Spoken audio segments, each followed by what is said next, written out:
এবার কেমন হলো চুয়াডাঙ্গার আমের ফলন? এ নিয়ে খবর জানাতে যুক্ত হচ্ছেন আমাদের সহকর্মী রেজল করিম লিটন। লিটন,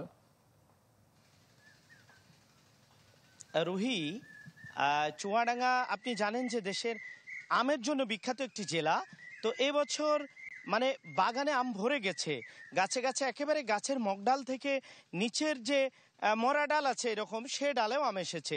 বাগানে আসলে মনটা ভরে যাচ্ছে। বিষয়টি এরকম, আমি যে বাগানে আছি আপনি দেখছেন যে চারিদিকেই আমার ডান পাশের এই ডালে আম ঝুলছে, এদিকেই বাগান জুড়ে গাছে গাছে আম।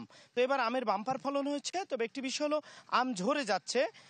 কৃষি বিভাগ বলছে যে এটি প্রাকৃতিকভাবেই এই আমটি ঝরে যায় বেশি আম আসলে। তাছাড়া আপাতত কোনো সমস্যা নাই। হিমসাগর, ল্যাংড়া, তারপরে তিলে বোম্বাই এবং আম্রপালি, এই বিখ্যাত আমগুলো কিন্তু চুয়াডাঙ্গাতে বেশি ধরে এবং বেশি হয়। শাইনি চুলে এখন হবে সব হেয়ারস্টাইল। সিল্কোর দ্বিগুণ শাইনি চুল প্রতিদিন।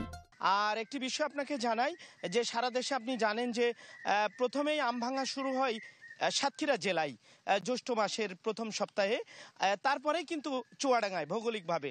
এবং চুয়াডাঙ্গার এই যে হিমসাগর আম, এর একটা বিশেষত্ব আছে, এটি আঁশমুক্ত আম। চুয়াডাঙ্গার হিমসাগর আম অত্যন্ত সুস্বাদু।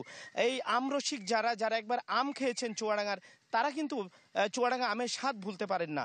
তো সব মিলিয়ে আগামী এক মাস পরেই আপনি জানেন আজকে 10 বৈশাখ, জ্যৈষ্ঠ মাসের প্রথম সপ্তাহে আম ভাঙা শুরু হবে চুয়াডাঙ্গাতে এবং চুয়াডাঙ্গার আম সারা দেশের বাজারে চলে যাবে।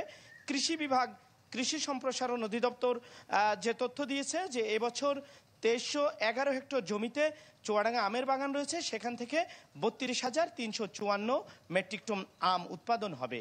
তো এই অবস্থা চুয়াডাঙ্গার আমের। রুহি, লিটন আপনাকে ধন্যবাদ। দর্শক, চুয়াডাঙ্গার আমের ফলন সম্পর্কে জানাচ্ছিলেন আমাদের সহকর্মী।